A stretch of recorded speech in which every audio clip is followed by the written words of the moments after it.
ইন্ডিয়ানরা এখন এটা তাদেরকে একটা চাকরির বাজার মনে করতেছে বাংলাদেশকে। আমাদের স্টুডেন্টরা এখানে লেখাপড়া করে ওরা বেকার বসে আসে, চাকরি পাচ্ছে। আমাদের দেশে যারা শিক্ষিত বেকার যুবক আছে তাদেরকে চাকরি দিবে। প্রায়োরিটি প্রথমে বাংলাদেশের স্টুডেন্টদেরকেই দেওয়া উচিত। আমাদের মেধাবী ছাত্ররা আগে প্রায় 26 লক্ষ ইন্ডিয়ান আমাদের দেশে চাকরি করে। ওরা এখানে বড় বড় পোস্টে এসে চাকরি আমাদের দেশটাকে দখল করে আসছে। আমাদের এই যেখানে 13 লক্ষ ছেলে পোলাপাইন এখন বেকার। আমাদের দেশ আগে, আমাদের ছাত্র সমাজ আগে। অবশ্যই চাকরির ক্ষেত্রে আমাদের প্রায়োরিটি বেশি দেওয়া উচিত। 26 লক্ষ ইন্ডিয়ানকে চাকরি থেকে বিতাড়িত করে যদি আমরা আমাদের ছেলেদেরকে চাকরি দিতে পারি তাহলে তো আমাদের দেশের অবস্থা চেঞ্জ হবে। আমার বাচ্চা আমি চাচ্ছি যে বাংলাদেশে থেকে অনেক কিছু করুক। আমাদের গার্মেন্ট শিল্প, ওষুধ শিল্প এবং এইসব জায়গায় সবচেয়ে বড় বড় পদগুলো ওরা দখল করে রাখছে। এটা তো আমাদের জন্য খুবই দুঃখজনক একটা ব্যাপার। আমাদের স্টুডেন্টরা এখানে লেখাপড়া করে ওরা বেকার বসে আসে, চাকরি পাচ্ছে না, অথচ বিদেশের দালালের মাধ্যমে এসে ওরা এখানে বড় বড় পোস্টে এসে চাকরি আমাদের দেশটাকে দখল করে আসছে। এটা খুবই নিন্দনীয় একটা ব্যাপার আমাদের জন্য। আমার কাছে তো মনে হয় যে আসলে প্রায়োরিটি প্রথমে বাংলাদেশের স্টুডেন্টদেরকেই দেওয়া উচিত, কারণ যেহেতু আমরা এত কষ্ট করে পড়ালেখা করতেছি, আমরা জানি যে বাংলাদেশের স্টুডেন্টরা আসলে বিশ্বের বাজারে যেসব স্টুডেন্টরা আছে ওনাদের থেকে আসলে অনেক ক্ষেত্রেই তারা হচ্ছে গিয়ে সুবিধা বঞ্চিত। তো আমরা যেহেতু এত কষ্ট করে পড়ালেখা করতেছি, অবশ্যই চাকরির ক্ষেত্রে আমাদের প্রায়োরিটি বেশি দেওয়া উচিত, এটা আমি মনে করি। আমাদের দেশের বাচ্চারা বিদেশে যাচ্ছে, আসলে দেশের অবস্থা যদি খুব ভালো হতো হয়তো বিদেশের মুখী হতো না বাংলাদেশের বাচ্চারা।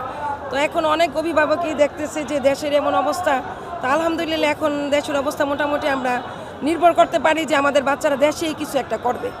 এজন্য বাংলাদেশে বাচ্চারা, যেমন আমার বাচ্চা আমি চাচ্ছি যে বাংলাদেশে থেকে অনেক কিছু করুক। এখন দেশের যদি পরিস্থিতি আগের মতো হতো হয়তো বা তখন এই সিদ্ধান্ত থাকতাম না। সিদ্ধান্ত অলরেডি নিয়েই ফেলছিলাম যে দেশের বাইরে চলে যাবে। তো আলহামদুলিল্লাহ এখন দেখা যাক কি হয়। বিষয়টা কিন্তু আমাদের যারা বৈষম্য ছাত্র বিরোধী আন্দোলনের সমন্বয়ক আছে, প্রায় আশিফ নজরুল স্যার আছে, আমরা যারা আন্দোলনে ছিলাম তারা ইতিমধ্যেই জানি অনেক ভারতীয় লোক বাংলাদেশে চাকরি করছে, প্লাস আমাদের দেশে শিক্ষিত বেকাররা চাকরি পাচ্ছে না। আমরা চাই অনিত বিলম্বে এই বর্তমান সরকার যারা আছে এই জিনিসটা ফাইন্ড আউট করে তাদেরকে এই দেশ থেকে তাড়িয়ে আমাদের দেশে যারা শিক্ষিত বেকার যুবক আছে তাদেরকে চাকরি দিক, এটাই আমার আশা। অবশ্যই আমার দেশ আগে, সবার আগে আমার দেশ। এই দেশের আমাদের মেধাবী ছাত্ররা আগে কর্মসংস্থানের ব্যবস্থা হবে। ওদের হওয়ার পরে যদি আমাদের বাইরের কারো সাপোর্টের প্রয়োজন হয় সেক্ষেত্রে আমরা হয়তো নিতে পারি। আদারওয়াইজ আমাদের দেশ আগে, আমাদের ছাত্র সমাজ আগে, অবশ্যই তাদের প্রায়োরিটি সবার আগে। আমাদের দেশে আমি অনলাইনে যেটা জানছি যে প্রায় 26 লক্ষ ইন্ডিয়ান আমাদের দেশে চাকরি করে। যে ইন্ডিয়ানরা এখন এটা তাদেরকে একটা চাকরির বাজার মনে করতেছে বাংলাদেশকে। যেটা আগে ছিল যেমন তারা কুয়েত যাইতো, দুবাই যাইতো, বিভিন্ন দেশে যাইতো। এখন এরা আমাদের ছেলেদের, আমাদের এই যেখানে 13 লক্ষ ছেলে পোলাপাইন এখন বেকার, সেই জায়গায় আমাদের যদি এই 26 লক্ষ ইন্ডিয়ানকে চাকরি থেকে বিতাড়িত করে যদি আমরা আমাদের ছেলেদেরকে চাকরি দিতে পারি তাহলে তো আমাদের দেশের অবস্থা চেঞ্জ হয়ে যেতে হবে। দেশের টাকা দেশে থাকবে এবং ওরা এখন মনে করতেছে এইটা ওদের একটা চাকরির বাজার।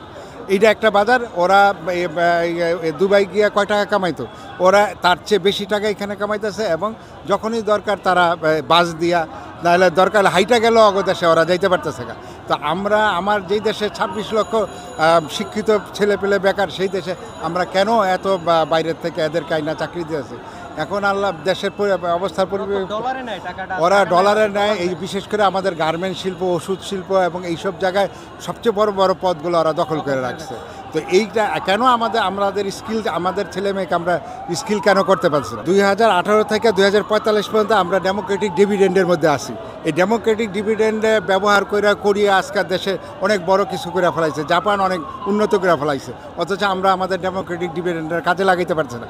আমরা যদি ডেমোক্রেটিক ডিভিডেন্ডে কাজে লাগাইতে পারি, আমাদের ছেলে মেয়েকে স্কিল করতে পারি, এবং আমাদের যেই লোকগুলোকে বিদেশে পাঠাইতেছি তাদেরকে যদি আমরা স্কিল করে পাঠাতে পারি তাহলে আমাদের দেশের যে রেমিটেন্স, এর চেয়ে 10 গুণ রেমিটেন্স আমাদের দেশে আসবে।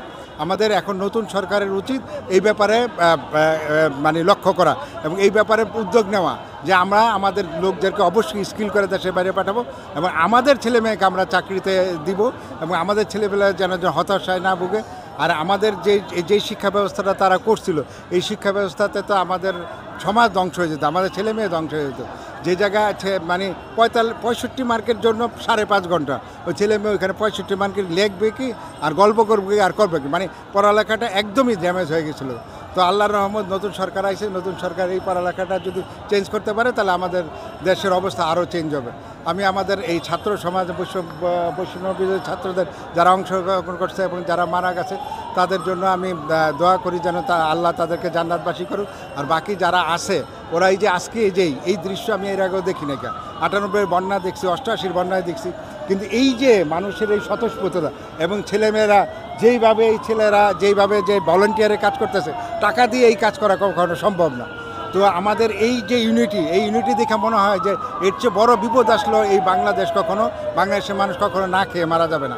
আমাদের যে ইউনিটি, আমি এই ছাত্রদের জন্য দোয়া করি ওরা যেন ভবিষ্যতে আরও অনেক ভালো কিছু করতে পারে। ওকে, থ্যাংক ইউ।